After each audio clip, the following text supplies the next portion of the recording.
Yo, what's up YouTube? It's your boy Zero Kurasagi here, back with another video, and today I have for you my golden Gren Maju deck.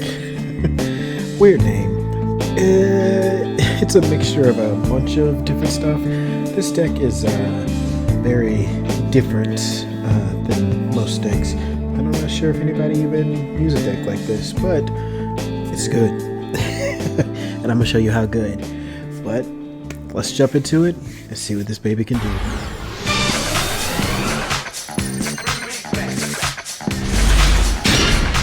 Listen closely, approach me, sucker closely. Don't try to treat me like greater than supposed to be impossible. I cut a sucker in small chunks, make more rhymes than Michael Jordan makes slams. I'm slow, prerogative.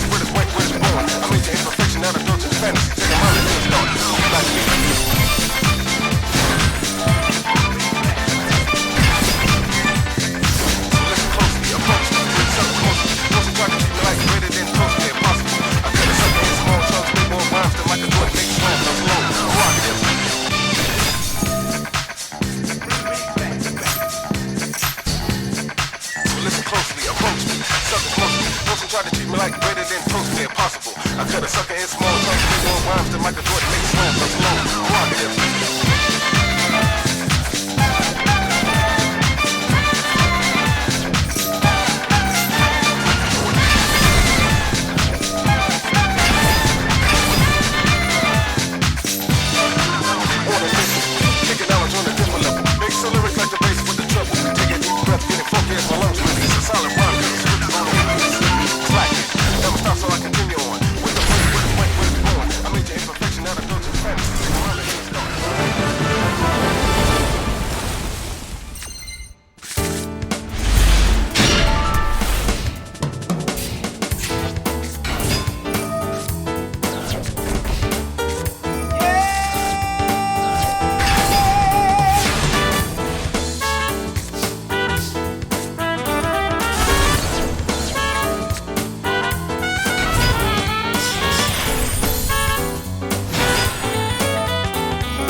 Okay, so the basics of this deck is to get out Gren Maju, easy normal summon with a bunch of card banished, and his attacks go through the roof.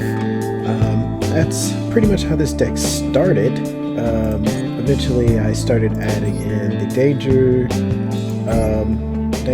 Beast or whatever, because they were just really good with the deck. Then that slowly added the Kaijus in there. Then I ended up adding this guy, Gizmek Orochi, which is really good to banish stuff. Of course, Pot of Despairs, super good for banishing. Then I started getting into some other weirder things to add into the deck. Of course, if you're going to run Kaijus, you obviously have to have this spell card.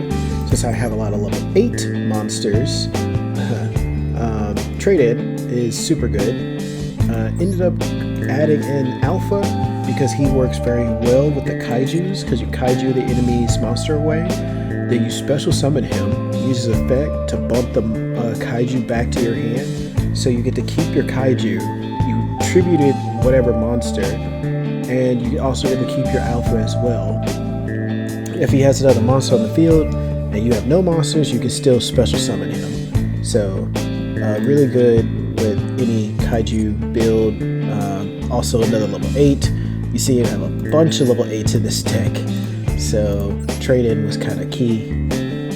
Easy add-in. Of course we got the one super polymerization just in case, because we do have a couple of dark monsters in here, so it kind of helps. We also have Pertaplant, Verdarkana, so yeah, at least one super polymerization. The new card, which is why I call this the Golden Gren Maju deck, is this spell card, the Golden City of Stormberg. This card is amazing. Since we want our cards to be banished, anyways, the side effect of it banishing 10 cards is actually a plus, unless you take too long to defeat your opponent and you run out of cards in your deck, which is also why we're running a 50 card deck instead of a 40, just so we have a little leave room, since we have a lot of cards that are just going to straight up banish cards from our deck. Having a little extra leave room with the 50 cards makes it where we don't run out of cards immediately. Because I mean, at least 3 of these, if we were to activate it on one turn, would empty your deck immediately. So yeah, so we run 50, and then this is the monster that goes with the Gold Castle. Just another easy level 8 summon that can destroy. This card helps search for it, as well as it can destroy back row. We added the Astral Karibo for the easy Xyz, which is why this deck is mostly an Xyz deck. Now, honestly, you could probably take the fusion out completely and this deck would still work. Probably work a little bit more consistently, but whatever. Of course, because we're running Xyz, we have Zeus in there. We have our Parada for the super polymerization, and our other Link 4 Boar Sword, which we typically never go into. Not a lot of times do you have 4 monsters on the field, and if you do, you're definitely going into some Xyz plays. But and then of course, Eater of Millions, good card to put in this deck to help banish and get rid of opponent's monsters if they allow you to attack into them. And Fairy Tale Snow, pretty good. It's a good interruption card, and it also banishes cards from your graveyard. So if you don't want cards in your graveyard, you use her to get rid of those cards, which helps with Dimensional Shifter, which this card typically, if you don't draw this card first, is useless. It's completely useless if you do not draw this card turn 1. But with Fairy Tale Snow, it allows this card to be used outside of first turn, because you have to have no cards in your graveyard to activate his effect. So literally, you activate Pot of Despairs, then you can't use his effect. So it's kind of wonky like that. But yeah, that's pretty much the deck. If you have any questions, put them down below, and thanks for watching. I don't love you guys. I think I'm trying to figure out my new slogan. I think that's going to be it, because so many people, streamers specifically, and YouTubers are just like, I love you guys. No. I don't know you. I don't love you. But with that being said, thanks for watching. Catch y'all in the next video.